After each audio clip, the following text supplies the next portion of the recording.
आसान भाषा में समझाया है। और इस तरह के बौद्धिक कार्यक्रमों की अब जरूरत क्या है? माफ कीजिए, जहां जरूरत हो वहीं बाबा साहब का गुणगान गाइए।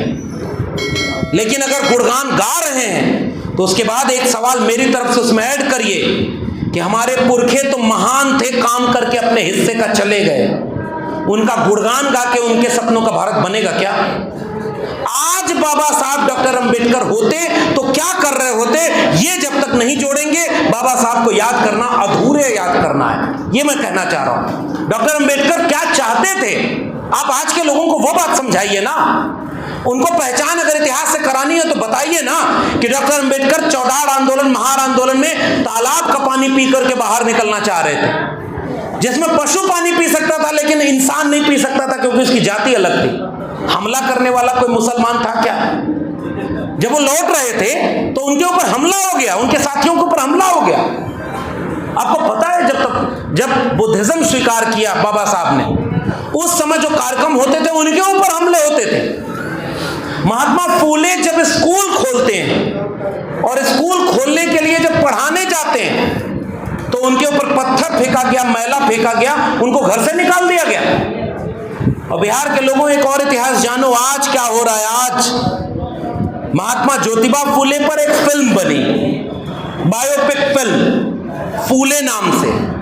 11 अप्रैल को ज्योतिबा फूले जयंती के दिन उस फिल्म को रिलीज किया जाना था। उसका ट्रेलर रिलीज हुआ और अभी भी यूट्यूब पर है, जरा खोज कर देखिएगा।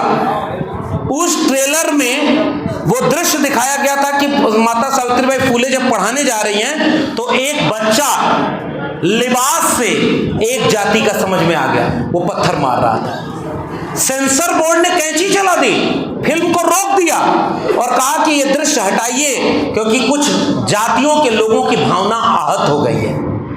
आप समझ रहे हैं ना, मैं नाम नहीं ले रहा हूं किसकी जाति की बात हो रही है। जिन्होंने खुद के लिए कहा था मुखस जाए थे, उनकी भावना आहत हो गई। कब? 2025 में। अब मैं गंभीर सवाल पूछूंगा और आपके ऊपर जिम्मेदारी डालूंगा। वो समाज जिसकी आबादी 3%, कुछ लोग 2.5% भी आजकल बताते हैं, और इस किताब के आखिर में 1900 के आसपास का आंकड़ा दिया हुआ है। अब तो लोग पढ़ते नहीं और आंकड़ों पर बात क्या करें बिहार में। अब तो आंकड़े आए भी, उसके बाद भी राज्यपाल से लेकर के केंद्र सरकार तक सब लोग रोक लगा दिए। भारत में कितने प्रोफेसर 1901 में थे, कितने डॉक्टर थे, कितने इंजीनियर थे, इसका आंकड़ा यहां पर बताया गया। तो यह आंकड़ा बता रहा है कि जिनकी टोटल पॉपुलेशन 10% भी नहीं थी, 99% पदों पर वही लोग थे, 99%। और जब जाति जनगणना करा के बिहार ने बताया तब भी यह पता चला कि जिनकी आबादी आज भी 80 से 90% है, वो 20% से ऊपर नहीं बढ़ पाए होंगे अगर एवरेज निकाल लें तो। आज भी उन्हीं का कब्जा है ज्ञान के संस्थानों पर, यूनिवर्सिटी में, वाइस चांसलर में।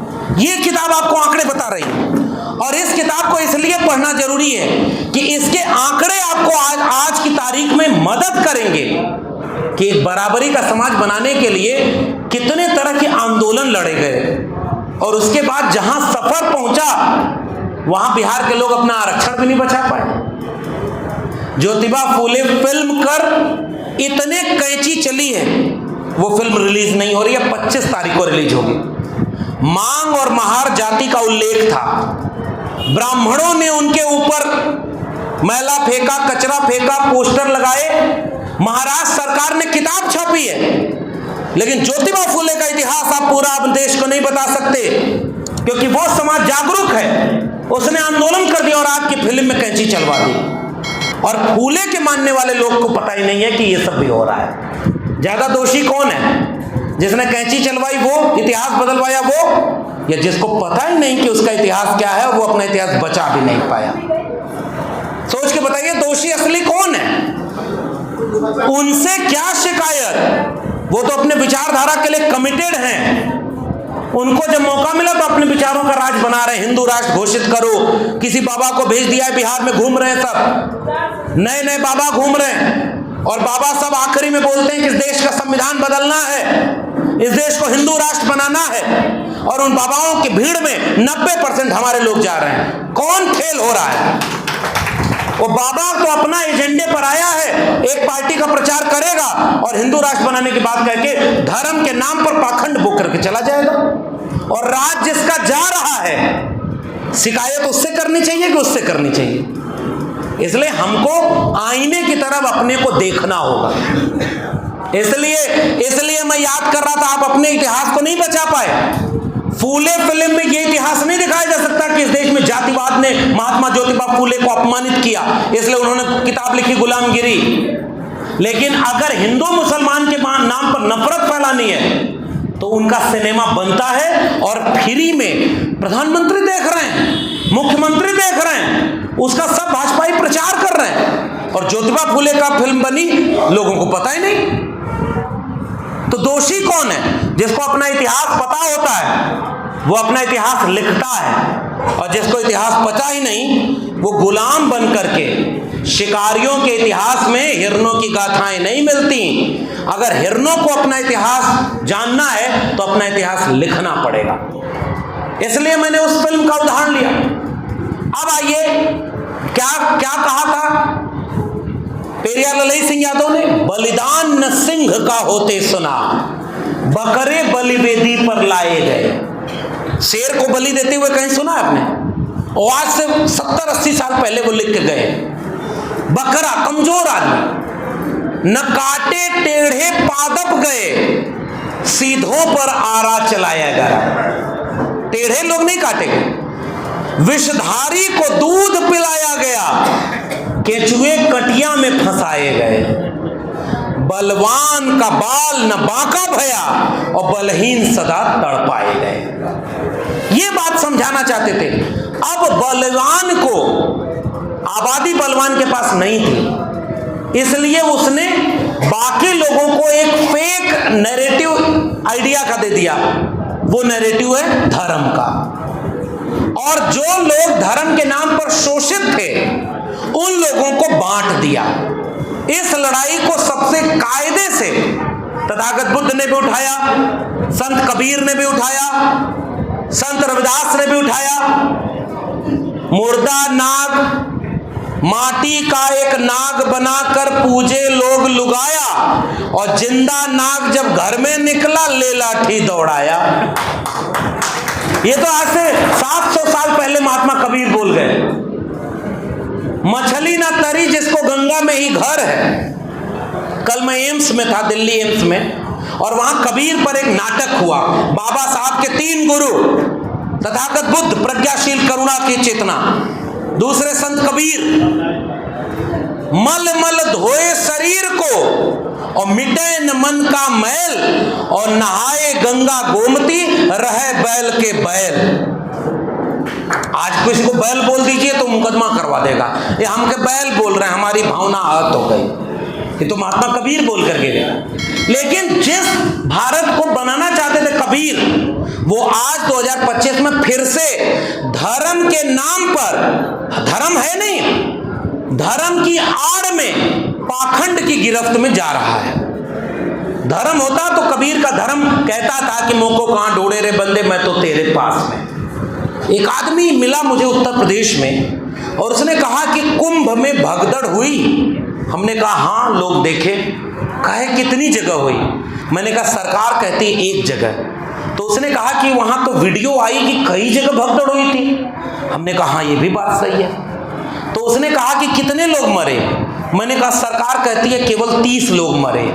तो कहा आपको लगता है कि सरकार सही बोल रही है? हमने कहा लेकिन सरकार जो बोल रही है वही सही, क्योंकि हम गलत बोलेंगे तो मुकदमा हो जाएगा। उसने कहा कि नहीं साहब, वहीं जो आस्थावान हिंदू गए थे नहाने, वही बोल रहे हैं कि वहां तो बहुत ज्यादा लोग मारे गए, हजारों लोग गायब हो गए।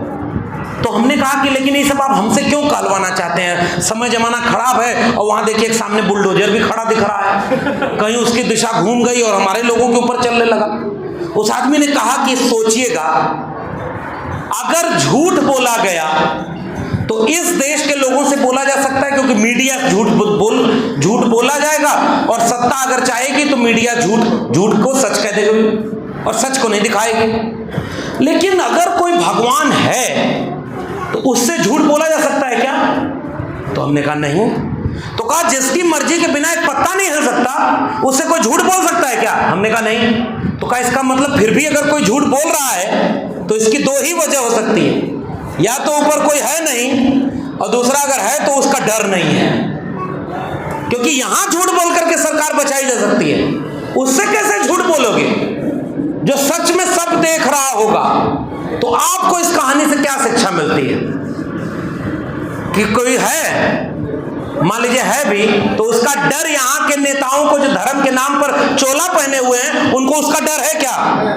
अगर डर होता तो झूठ नहीं बोलता। इसका मतलब यह है कि देश गहरे संकट में जा रहा है और लोगों को अब हम ये नहीं समझा पा रहे जो तुम कर रहे हो वो धर्म नहीं, पाखंड है। धर्म अलग है और पाखंड अलग है। धर्म अलग है और राजनीति अलग है। वही राजनीति धर्म का चोला पहन करके आएगी और आपका वोट लेके चली जाएगी और राज धर्म का लाएगी, तो संविधान का राज कैसे बनेगा? इसलिए ये सारी लड़ाई कैसे लड़ी जाएगी, इसको अब आखिर में इसको समझा जाए। ये तो खतरे हो गए। शिक्षा बजट घाट दिया गया। मैं तो विश्वविद्यालय में रहा। संकट पाखंड फैलाने के लिए पहली शर्त क्या थी? शिक्षा बर्बाद करो। पढ़ा लिखा आदमी जल्दी मूर्ख बनेगा क्या? पढ़े लिखे आदमी को मूर्ख बना सकते हैं। आज पढ़ा लिखा आदमी होगा तो हॉस्पिटल जाएगा दवाई लेने कि कहीं और जाएगा? इसका मतलब यह है कि पढ़ाई अगर बर्बाद की जाए तो मूर्ख बनाना आसान हो जाएगा। ग्लोबली अमेरिका में यहां वाले का एक दोस्त वहां पर राष्ट्रपति बना हुआ है। गए थे पिछली बार यहां वाले प्रचार करने।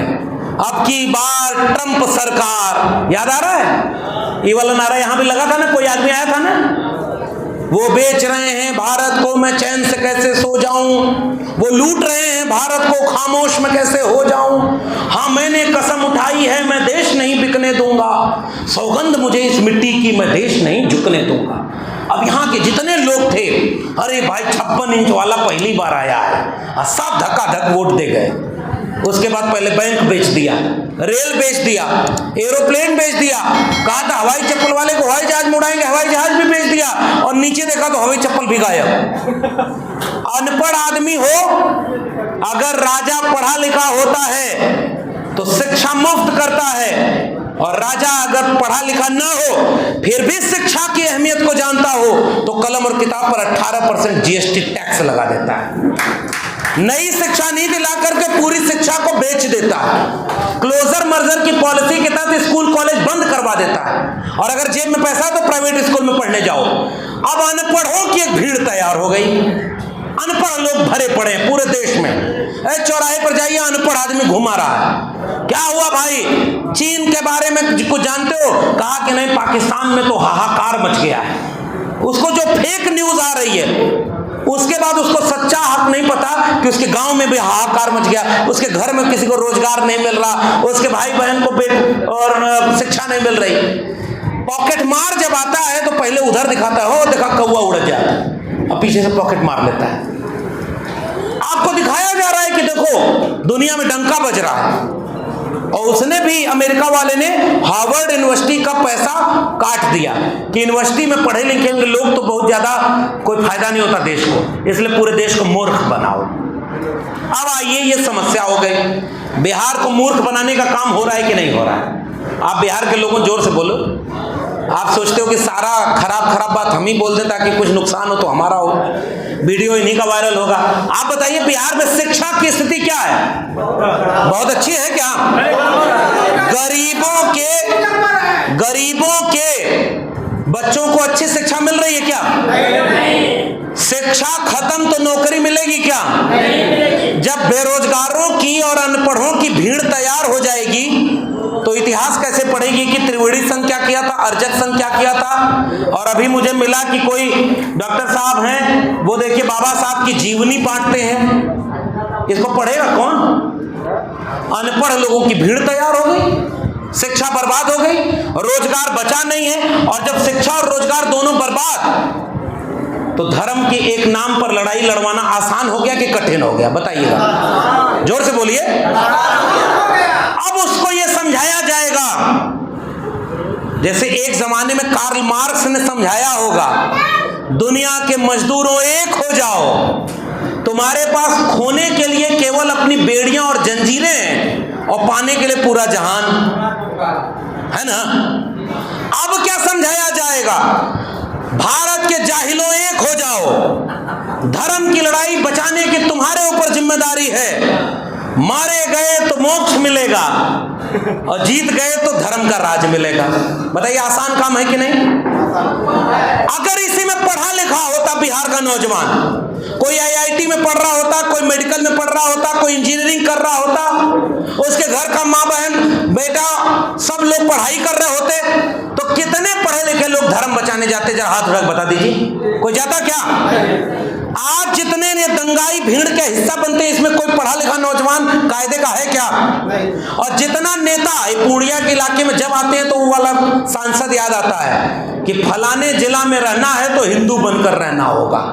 यात्रा निकाल रहा था वो त्रिशूल लेकर के, यहाँ का बेगूसराय के आसपास का है, नाम लेने की जरूरत का है, उसका नाम ऐसा क्या है कि उसका नाम यहाँ लिया जाए? यहाँ तो फूले अम्बेडकर मंडल का ही नाम लिया जाए। एक आदमी से झगड़ा नहीं है भाई, वो आदमी हट जाएगा दूसरा त्रिशूल लेके घूमने लगेगा, उस विचारधारा से झगड़ा है। और किसके लिए त्रिशूल लेके घूम रहा था? हमारे लोगों का हक मारने के लिए घूम रहा था। इसलिए धर्म के नाम पर ये जो हो रहा है, इसको बचाना भी बिहार की जिम्मेदारी है।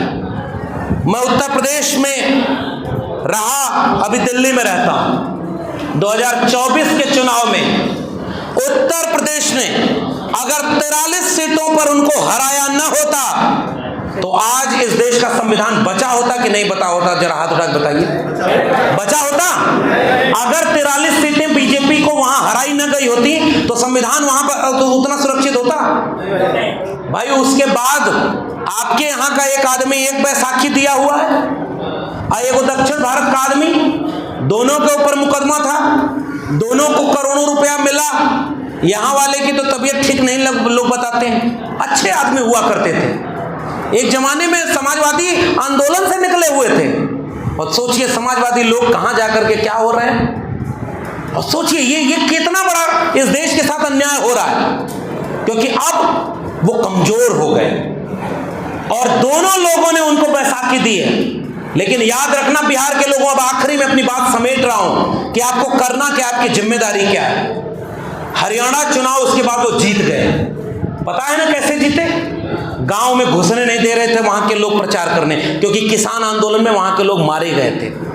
बहुत गौर से समझना बिहार के लोगों, आप समझदार और जागरूक लोग हैं, आपके ऊपर जिम्मेदारी बहुत ज्यादा है। ऐसे ही नहीं, ये इतिहास त्रिवेणी संघ का, अर्जक संघ का मैं बता रहा था, इतिहास संघर्ष का आपका है। डोला प्रथा के खिलाफ यहाँ के माले के लोगों ने लड़ाई लड़ी, जमीन के बराबर हक के लिए यहाँ के लोगों का नरसंहार हुआ, कुर्बानी दी, मारे गए लोग। उसके बाद तो थोड़ी बराबरी हासिल हुई थी। अब आप उस मोड़ पर खड़े हैं, केवल वो दिन लौटेगा नहीं, भूल मत भ्रम में मत रहिएगा, उससे बुरा दिन आपका इंतजार करेगा। क्यों?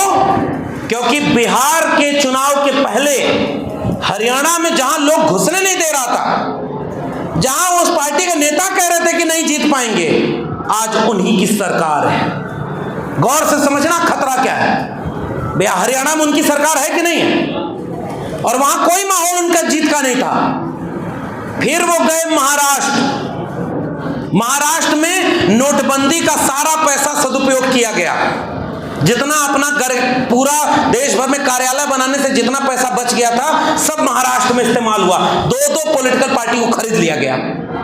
उसके बाद चुनाव हुआ, और मैं महाराष्ट्र जाता हूं, बिहार के लोगों बहुत गौर से सुनना, वहां के आदमियों ने बताया 6 महीने पहले से गांव-गांव में मुफ्त में वो चीजें बांटी जा रही थी और लोगों से पूछा जा रहा था तुमको क्या चाहिए, लो हम ट्रक भर के ले आए तुमको दे रहे हैं।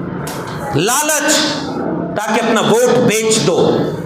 दूसरा, वोट काट लिए गए वोटर लिस्ट से और पुराने फर्जी वोटर उसमें डलवा दिए गए। चुनाव आयोग के सामने आजाद भारत में पहली बार पूरा महाराष्ट्र का विपक्षी दल खड़ा होकर के बोलता है कि जितने वहां जनसंख्या नहीं है उससे ज्यादा वहां पर वोटर हो गए। कुछ हुआ इस देश में? लोकतंत्र बचा है क्या? चुनाव आयोग बचा होता तो संभव है क्या? मान लीजिए गांव में 100 लोग हैं, उसमें बच्चे भी होंगे, 18 साल से कम उम्र के लोग हैं, तो जितने 18 साल से कम उम्र है वो सब भी वोटर हैं, और कुछ लोग मर गए वो वोटर। पहले के जमाने में एगो चुटकुला वाला सीन आता है, यूट्यूब पर बड़ा वायरल होता है। एक आदमी आया जिस दिन वोटिंग हो रही थी और वोट डालने गया, और जब वो स्याही लग रही थी तो कर्मचारी से पूछा कि जरा इसमें देखिएगा सुनीता देवी आई थी क्या वोट डालने? तो वो देख करके बोला हाँ आई तो थी, वोट डाल के चली गई। वो आदमी लगा जोर जोर से रोने। वो कर्मचारी पूछा क्या हुआ, क्यों रो रहे हैं? कही कि उसको मरे 15 साल हो गया, हर बार आती है चुपचाप वोट डाल के चली जाती है, मिल भी नहीं पाता हूं। इससे क्या समझ में आता है? इस कहानी से हमें क्या शिक्षा मिलती है? कैसे वोटिंग हो रही? अरे ये बिहार के लोग हैं, ये तो वो सामंती जगह देखे हुए हैं कि गांव की सड़क पर 2 आदमी लाठी लेकर बैठ जाता था और कोई गरीब कमजोर दलित पिछड़ा वोट नहीं डालने पाता था। सत्यदेव जी बैठे हुए हैं और ये संघर्ष करने वाले नेता हैं। पूछिएगा जरा अपने पुराने गांव में, और हमारे यूपी में भी होता। ये लोकतंत्र तो यहाँ के समाजवादी अम्बेडकरवादी लोगों ने लड़ करके लिया, तब जाके आपको वोट का बराबर का अधिकार वो मिला जो बाबा साहब दे करके गए थे। 1990 के पहले सब लोग बराबरी से वोट नहीं डाल पाते थे। इस किताब में एक चैप्टर पढ़ूंगा मैं, इतनी दूर से इतनी मेहनत से आप आए हैं तो कुछ चीजें तो सुन करके जाइए और जरा इस चैप्टर को सुनिएगा। कर्पूरी ठाकुर को याद कर रहा हूं। कर्पूरी ठाकुर को याद करना क्यों जरूरी है इसको समझिएगा। एक छोटा सा काम कर्पूरी ठाकुर ने आरक्षण लागू किया था। एक नाई का बेटा, पिछड़ी जाति का बेटा, बर्दाश्त तो नहीं हुआ और गाली दी गई। आरक्षण कहां से आई? कर्पूरिया की मां, और उसके आगे मैं बोल भी नहीं सकता। MA BA पास करेंगे, कर्पूरिया को बांस करेंगे। ये अच्छा नहीं लगता कि अपने पुरखे को जो गाली दी गई उसको मैं दोहराऊं, लेकिन इसलिए कहना चाहता हूं कि नई पीढ़ी को पता ही नहीं, गाली खा के भी जो आपके लिए हक और अधिकार दे गया, उसके सपनों का भारत बनाने की बजाय आप हिंदू राष्ट्र बनाने के लिए उनका साथ दे रहे हो। कर्पूरी ठाकुर ने आरक्षण लागू किया और उसके बाद क्या लिखा है इस किताब में? कर्पूरी मंत्रिमंडल का दूसरा महत्वपूर्ण कदम था प्रदेश में पंचायत चुनाव संपन्न कराना। पंचायत में आरक्षण नहीं था, इसलिए गांव में जिसकी आबादी 5% भी नहीं वही मुखिया होता था। आज मुखिया बदल गए कि नहीं? और क्या लिखा है इस किताब में? 1977-78 का भारत है, बिहार है। व्यापक हिंसा खून खराबे के बीच चुनाव हुआ, लेकिन इस चुनाव का फर्क ये पड़ा क्योंकि आरक्षण लागू हो गया था। पिछड़ी जातियों ने ग्रामीण सत्ता पर उच्च जातियों के परंपरागत वर्चस्व को तोड़ दिया था। 1980 में उस वर्चस्व को तोड़ने में मदद की कर्पूरी ठाकुर ने। उस वर्चस्व को तोड़ने में मदद की किसी जगदेव प्रसाद कुशवाहा ने। उस वर्चस्व को तोड़ने के लिए कोई मंडल बनकर के आया था। उस वर्चस्व को तोड़ने के लिए 1990 का मंडल आंदोलन आया, जब कोई सांप्रदायिकता का रथ रोक रहा था और जिसकी तारीफ सदन में मौजूदा मुख्यमंत्री नीतीश कुमार जी कर रहे थे। आप वो वीडियो देखिए कि नहीं, बिहार के लोगों देखिएगा। पुराने वाले नीतीश कुमार सदन में खड़े होकर कह रहे हैं कि आडवाणी जी और अटल जी से मैं पूछना चाहता हूं कि आप जो दंगा वाला रथ लेकर चले थे तो समस्तीपुर में गरीब का बेटा, कमजोर का बेटा लालू यादव ने आपके रथ को रोक दिया था, तब जाके सांप्रदायिकता का ये रथ रुका हुआ था। और नीतीश कुमार जी पूछ रहे थे कि उसके बाद जब आप अपनी यात्रा शुरू किए तो बनारस से यात्रा शुरू किए, तो ये जो मिसिंग लिंक है समस्तीपुर से बनारस का, वो कब पूरा होगा? अटल जी और आडवाणी जी बताएं। इसके पीछे का भाव क्या था पता है? इस उत्तर भारत में यूपी और बिहार में, यूपी में कोई चौधरी चरण सिंह की विरासत का, मंडल आंदोलन की विरासत का कोई मुलायम सिंह यादव खड़ा था, तो बिहार में उस जमाने का समाजवादी नेताओं की श्रृंखला खड़ी थी जो कर्पूरी ठाकुर और जगदेव बाबू की विरासत को जैसे भी सही आगे बढ़ा रही थी। तो कोई नीतीश कुमार, कोई रामविलास पासवान, गूंजे धरती आसमान रामविलास पासवान, वो सदन में खड़े होकर कह रहे हैं हिंदू धर्म तो जो तुम हिंदू नाम लेते हो तो फर्जी है। अभी भी कोई कह रहा था और मैं रेफरेंस लेके कह रहा हूं। हाँ, उन्हीं का बेटा हनुमान बन गया किसी और का। अब कल्पना करिए बिहार के सामने संकट कितना बड़ा है। हनुमान कौन बना है? है? आपके हमारे बीच का आदमी बना, हमारे परिवार का आदमी, वो हनुमान बन गया। चुनाव आएगा, हनुमान के नाम पर हनुमान की जाति का वोट किधर जाएगा? सोच के बताइए। रामविलास पासवान, शुरू में जो रामविलास पासवान ने जो काम किया था, अब सामाजिक न्याय के लोग उसे आगे कैसे बढ़ा रहे हैं? अब इसके मतलब नीतीश जी जब कमजोर हुए तो उनका आधे पिछड़ा वोट कहां जाएगा? क्या वो वक्फ बिल पर आधी रात को कानून पास करके सुप्रीम कोर्ट ने पूछा, हिंदू मंदिरों में कितने मुसलमानों को तुमने ट्रस्टी बनाया है, अगर तुम ये नहीं करते हो तो तुम दूसरे धर्म में क्यों घुसपैठ करना चाहते हो? ये तो सुप्रीम कोर्ट ने पूछ दिया। इसका मतलब बिहार के लोगों, आखिरी में संकट कितना गहरा है। संकट इतना गहरा है, 100-150 साल में जो लड़कर हासिल हुआ था, 2025 में वो आपके सामने रेत की तरह है मुट्ठी में।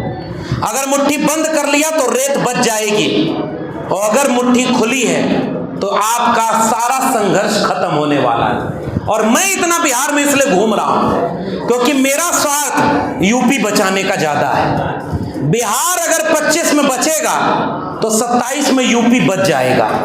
सीधी और सपाट बात कहना चाहता हूं। और अगर बिहार और यूपी दंगाइयों की नफरत से बच गया, संविधान को बचा ले गया, अंबेडकर और मंडल के रथ को आगे बढ़ा ले गया, तो उसके कुछ ही दिनों के बाद इस देश से दंगाइयों और नफरतियों को हमेशा के लिए अलविदा कहने की उम्मीद बन जाएगी। इसलिए बिहार के लोगों में आपके सामने खड़ा हूं और यही बात खत्म कर रहा हूं क्योंकि वक्त हो गया है। दूसरा भी कार्यक्रम हमें वहां जाना है विश्वविद्यालय में। मेरा निवेदन, मेरी गुजारिश है, इस कार्यक्रम में जितने वक्ता बोले हैं उन सब से भी मैं कह रहा हूं और मैं भी इसमें शामिल हूं, जितना हम लोग यहां समय दिए इसका 10 गुना समय हाथ उठाकर संकल्प करिए, गांव गांव घूम करके देंगे और गांव गांव इस तरह का कार्यक्रम कराएंगे, तब जाके बताइए वादा कर रहे हैं। इस कार्यक्रम के बाद क्या छोटी छोटी टोली बनाकर गांव गांव घूमेंगे कि नहीं घूमेंगे? घूमेंगे ना। और केवल अपनी जाति बिरादरी में जाने की बजाय याद रखना, ये जाति व्यवस्था टूटेगी तब जब जिसको आपसे कमजोर जाति का बोला जाता है उसके घर जाकर उसकी थाली में बराबर का बैठ करके अगर खाते हैं तब जाकर के जाति टूटेगी। भाषण देने से कोई जाति व्यवस्था खत्म नहीं होने वाली। और जितने यादव जी लोग आए होंगे, ओबीसी समाज के लोग आए होंगे, मैं उनसे निवेदन करना चाहता हूं। इस देश में नारा लगा, जिसकी जितनी संख्या भारी उसकी उतनी हिस्सेदारी। अब उसमें पसमानदा आंदोलन ने एक नारा जोड़ा था, जिसकी जितनी संख्या भारी उसकी उतनी जिम्मेदारी। जिम्मेदारी ज्यादा है।